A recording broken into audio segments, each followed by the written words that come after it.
I saw the plane banking at an angle that a plane shouldn't bank, and I saw sparks flying. A passenger plane carrying 64 people collided with a U.S. Army Black Hawk helicopter midair over Washington late Wednesday night. American Airlines says PSA operated Flight 5342 from Wichita, Kansas, was trying to land at Reagan National Airport when the collision occurred. The airline says it had 60 passengers and 4 crew members on board when it went down in the Potomac River. We are actively working with local, state, and federal authorities on emergency response efforts, and the American Airlines care team has been activated to assist our passengers and their families. According to officials, the helicopter was on a training flight from Virginia.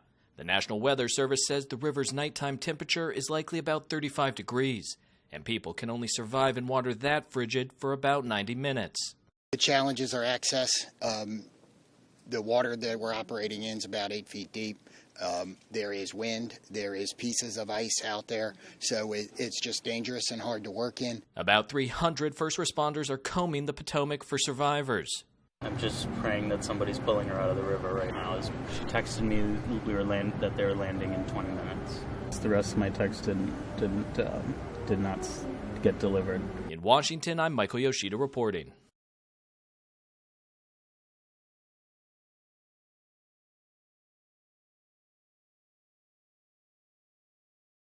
These are the first pictures that we received from the scene out there, and you can see the airport in the background here. And this is some portion of the plane. We don't really know which portion. Obviously part of the fuselage, obviously, and a wing out here. It appears to be upright based on the tilt of the wing out here. This is a similar plane, and you can see that sort of feature on the wing. So that would suggest that at least this portion of the plane in this crash image is upright, but you can also see the incredibly violent impact up front here.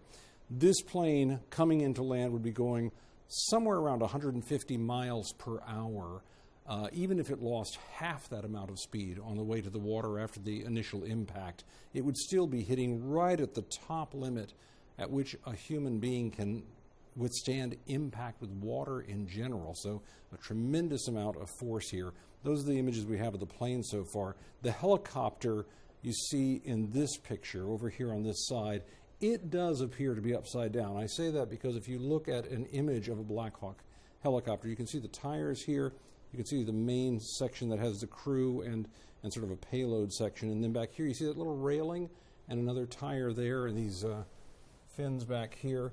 If you look at that image, you can see here's that railing, here's the fin, here are the tires, and there's sort of torn right behind that crew / payload area back there. So we don't know how close this is to the airplane. We believe fairly close.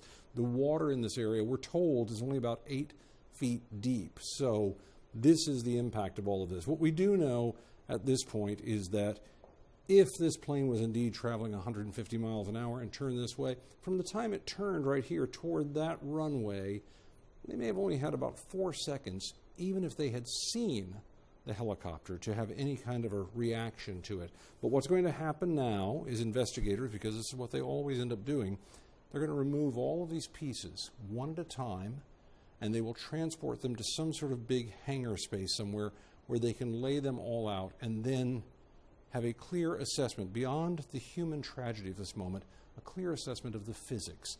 How did these aircraft come together? What part hit first? How did they fail? How did they strike the water?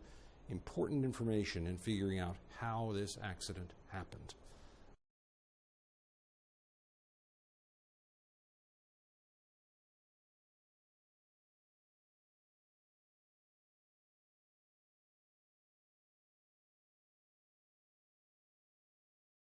It's still dark out, of course, but there is orange light on the horizon here. Sunrise officially not until 7:16 a.m. This morning here in the Washington, D.C. area. What we were just looking at a second ago appeared, anyway, to be some of the potential wreckage from the plane. We do know, we do understand from our sources that the plane is in a number of pieces, and you and I standing here, we can see some of the lights, the red lights that are coming from the boats that are doing this search out in the river.